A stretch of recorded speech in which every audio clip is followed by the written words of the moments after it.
اعوذ باللہ من الشیطان الرجیم بسم اللہ الرحمن الرحیم۔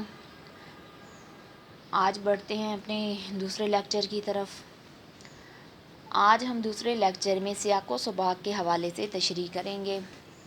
امتحان میں یہ سوال عموماً 15 نمبر کا آتا ہے، جس میں سبق کا عنوان 1 نمبر کا ہوتا ہے، مصنف کا نام بھی 1 نمبر کا ہوتا ہے، سیاق و سباق کے 3 نمبر ہوتے ہیں، اور عبارت جس کی ہمیں تشریح کرنا مقصود ہوتی ہے وہ ہوتی ہے 10 نمبر کی۔ کل ملا کے ہوتے ہیں 15 نمبر۔ سب سے پہلے میں آپ کو بتاؤں گی کہ حوالہ متن کیا ہوتا ہے۔ حوالہ عربی زبان کا لفظ ہے جس کے لغوی معنی ہیں پتہ، نشان، اشارہ یا کسی چیز کی طرف اشارہ دینا۔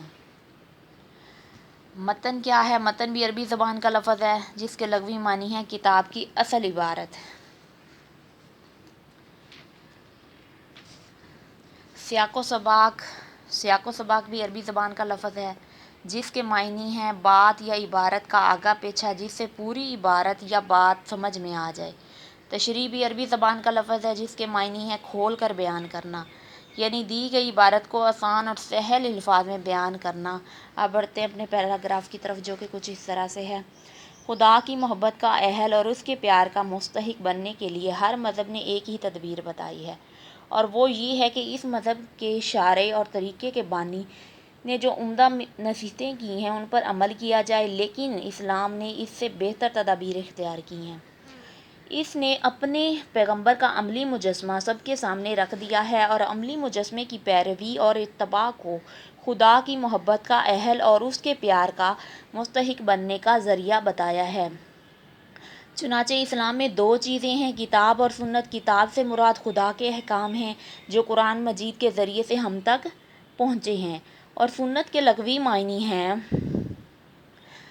راستے کے، وہ راستہ جس پر پیغمبر اسلام صلی اللہ علیہ وسلم نے خدا کے احکام پر عمل کرتے ہوئے گزرے ہیں، یعنی آپ کا عملی نمونہ جس کی تصاویر احادیث میں بصورت الفاظ درج ہے۔ غرض یہ کہ ایک مسلمان کی کامیابی اور تکمیل روحانی کے لیے جو چیز ہے وہ ہے سنت نبوی صلی اللہ علیہ وآلہ وسلم۔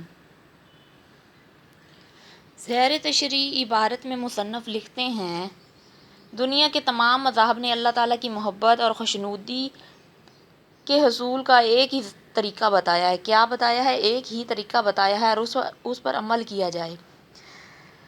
طریقہ کیا ہے؟ جو اللہ تعالیٰ نے یہ منصب صرف اپنے مقرب بندوں یعنی انبیاء کو عطا کیا ہے۔ چنانچہ ہر مذہب نے یہی فلسفہ دیا ہے کہ اس مذہب کے پیروکار اللہ تعالیٰ کی محبت کے حصول اور اس کی عنایت کے امیدوار بننے کے لیے اس کی اطاعت کریں۔ کس کی اطاعت کریں؟ نبی اکرم صلی اللہ علیہ وآلہ وسلم۔ نبی اکرم صلی اللہ علیہ وآلہ وسلم کی اطاعت کریں۔ انسان تربیت کا محتاج ہے، اس لیے اللہ تعالیٰ نے انسان کی تربیت کا انتظام کیا ہے اور اس مقصد کے لیے انبیاء کو دنیا میں مبعوث فرمایا ہے۔ ہر مذہب کے ماننے والے کسی نہ کسی شکل میں اپنی مذہبی ہدایات اور تعلیمات کو محفوظ رکھتے ہیں، لیکن اللہ تعالیٰ نے مسلمانوں کو 2 چیزیں عطا کی ہیں، ایک قرآن مجید اور دوسرا سنت۔ قرآن مجید جس میں اللہ تعالیٰ کے احکامات ہیں اور قیامت تک آنے والے انسانوں کے لیے مکمل ضابطہ حیات ہے۔ قرآن مجید کی حفاظت کا ذمہ خود اللہ تعالیٰ نے لیا ہے۔ دیگر مذاہب کی کتابیں جو ہیں وہ الہامی ہیں، لیکن کتاب اللہ جو ہے وہ قرآن مجید کلام اللہ ہے۔ دوسری چیز جو ہمارے پاس ہے وہ ہے سنت نبوی صلی اللہ علیہ وسلم، جو کہ زندگی کا ایک عملی نمونہ ہے۔ آپ صلی اللہ علیہ وسلم کی سیرت کا ایک ایک لمحہ آپ صلی اللہ علیہ وسلم کے دور کے لوگوں کے لیے ایک کھلی کتاب کی مانند تھا۔ صحابہ کرام آئندہ آنے والے انسانوں پر بڑا احسان ہے کہ انہوں نے ہمارے پیارے نبی کی ایک ایک اور زندگی کے تمام لمحات کو احادیث میں محفوظ کر دیا۔ یہ ہمارے صحابہ کرام کا احسان ہے کہ انہوں نے نبی اکرم صلی اللہ علیہ وسلم کی زندگی کا ایک ایک لمحہ احادیث کی صورت میں محفوظ کر دیا ہے۔ اگلا پیراگراف کیا ہے؟ وہ تمام اشخاص جو کسی مذہب کے حلقہ اطاعت میں داخل ہوں، ناممکن ہے کہ وہ کسی ایک ہی صف انسانی سے تعلق رکھتے ہوں۔ اس دنیا کی بنیاد اختلاف عمل پر ہے۔ باہمی تعاون اور مختلف پیشوں اور کاموں ہی کے ذریعے سے یہ دنیا چل رہی ہے۔ اس میں بادشاہ یا رئیس جمہور اور حکام بھی ضروری ہیں اور محکوم مطیع اور فرما بردار رعایا بھی۔ امن و امان کے قیام کے لیے قاضیوں اور ججوں کا ہونا بھی ضروری ہے، اور فوجوں کے سپہ سالاروں اور افسروں کا بھی۔ غریب بھی ہیں اور دولت مند بھی، رات کے زاہد و عابد بھی ہیں اور دن کے سپاہی و مجاہد بھی، اہل و عیال بھی ہیں، دوست و احباب بھی، تاجر اور سوداگر بھی ہیں اور امام اور پیشوا بھی ہیں۔ غرض اس دنیا کا نظم و نسق مختلف اصناف کے وجود اور قیام ہی پر موقوف ہے۔ ان تمام اصناف کو اپنی اپنی زندگی کے لیے عملی مجسمے اور نمونے کی ضرورت ہے۔ اسلام ان تمام انسانوں کو سنت نبوی صلی اللہ علیہ وسلم کے اتباع کی دعوت دیتا ہے۔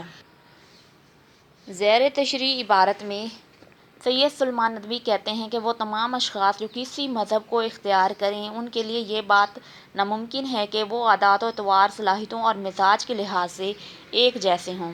کبھی بھی سب کے مزاج ایک جیسے نہیں ہوتے بلکہ ایک دوسرے سے مختلف ہوتے ہیں۔ ایک ہی مذہب کے ماننے والوں کی حیثیت، مقام و مرتبہ اور منصب ایک دوسرے سے جدا ہوتا ہے۔ ان کی حیثیت یقیناً ایک دوسرے سے الگ ہوتی ہے۔ اس لیے اس کائنات کا سارا نظام اختلاف عمل پر ہے۔ تقریباً ہر انسان ایک دوسرے کے مدد اور تعاون کا محتاج ہوتا ہے اور لوگ اپنی اپنی ذمہ داریوں کی انجام دہی کے لیے ایک دوسرے کی مدد و معاونت کے محتاج ہوتے ہیں۔ معاشرے میں موجود ہر فرد کی معاشرتی حیثیت اس کے کام کی نوعیت پر ہوتی ہے۔ دنیا میں بادشاہ بھی ضروری ہیں جن کے ذمہ ملک کا نظام سنبھالنا اور حکمرانی کا فریضہ انجام دینا ہوتا ہے۔ ملک کا بادشاہ نہ ہو تو ملک کا نظام درہم برہم ہو کر رہ جاتا ہے۔ دنیا میں منظم معاشرتی نظام کی تشکیل کے لیے بادشاہوں کا ہونا بے حد ضروری ہے۔ ملک کے افراد کسی ایک حاکم کے احکامات کے تابع ہو کر انتشار اور بگاڑ سے محفوظ رہتے ہیں۔ اسی طرح قبیلے کے سردار کا ہونا بھی ضروری ہے جو کہ اپنے قبیلے کے افراد کے درمیان جھگڑوں کے فیصلے کر کے ان کے درمیان اتفاق و اتحاد کی فضا کو قائم رکھتا ہے۔ ملک میں امن و امان قائم رکھنے کے لیے رعایا کو قانون کا پابند کرنے اور نظم و نسق قائم رکھنے کے لیے قاضیوں اور ججوں کا ہونا بھی ضروری ہے، کیونکہ حقیقی انصاف کی فراہمی تقویٰ سے قریب تر ہوتی ہے۔ ملک کی سرحدوں کی حفاظت کرنے اور داخلی طور پر امن و امان کو قائم رکھنے کے لیے فوج کا ہونا بھی لازمی اور ضروری ہے۔ اسی طرح فوج کی سربراہی قائم رکھنے کے لیے فوجی افسروں اور جرنیلوں کا ہونا بھی ضروری ہے۔ دنیا میں غریب بھی ہیں، دولت مند بھی ہیں۔ دنیا میں غریب ہیں تو دنیا کا نظام چلانے میں معاونت ہو رہی ہے۔ غریب محنت کرتا ہے تو امیروں کا فائدہ ہوتا ہے اور امیر معاوضہ دیتے ہیں تو غریبوں کا فائدہ ہو جاتا ہے۔ دنیا میں ایسے لوگ بھی ہیں جو پرہیزگار اور متقی بھی ہیں، جو دنیا کی جاہ و حشمت کی رغبت نہیں رکھتے، یعنی دنیا میں لالچ نہیں رکھتے، شب بیداری میں عبادت و ریاضت کرتے ہیں۔ ایسے متقی اور پرہیزگار لوگ کون ہوتے ہیں؟ اللہ والے ہوتے ہیں۔ انسانوں کے ہر طبقے اور صنف کے لیے سیرت پاک صلی اللہ علیہ وسلم میں نصیحت پذیری اور عمل کے لیے درس اور سبق موجود ہے۔ ایک حاکم کے لیے محکوم کی زندگی، ایک دولت مند کے لیے غریب کی زندگی اور ایک غریب کے لیے دولت مند کی زندگی کامل مثال اور نمونہ نہیں بن سکتی۔ اس لیے ضرورت ہے عالمگیر اور دائمی پیغمبر کی زندگی اور ان تمام مختلف مناظر کے رنگ برنگ پھولوں کا گلدستہ ہو۔ چلتے پھرتے بھی ہیں، اٹھتے بیٹھتے بھی ہیں، کھاتے پیتے بھی ہیں، ہنستے بھی ہیں، پہنتے بھی ہیں، اتارتے بھی ہیں، سیکھتے بھی ہیں، سکھاتے بھی ہیں، مرتے بھی ہیں، مارتے بھی ہیں، کھاتے بھی ہیں، کھلاتے بھی ہیں، احسان بھی لیتے ہیں اور کرتے بھی ہیں، اپنی جان دیتے بھی ہیں اور بچاتے بھی ہیں، عبادت و ریاضت کرتے بھی ہیں اور کاروبار بھی، مہمان بھی بنتے ہیں، میزبان بھی۔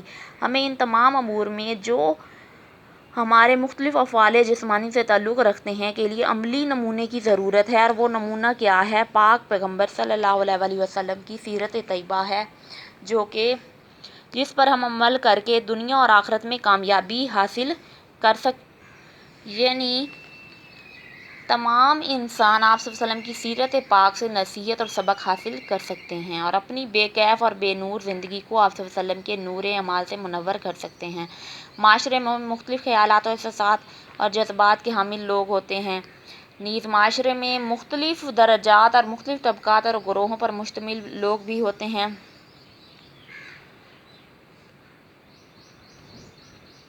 حضور اکرم صلی اللہ علیہ وسلم کی حیات طیبہ میں ہر قسم اور ہر گروہ کے انسانوں کے لیے نہ صرف نصیحت کا وافر سامان موجود ہے بلکہ عمل کرنے کے لیے سبق اور درس بھی ہے۔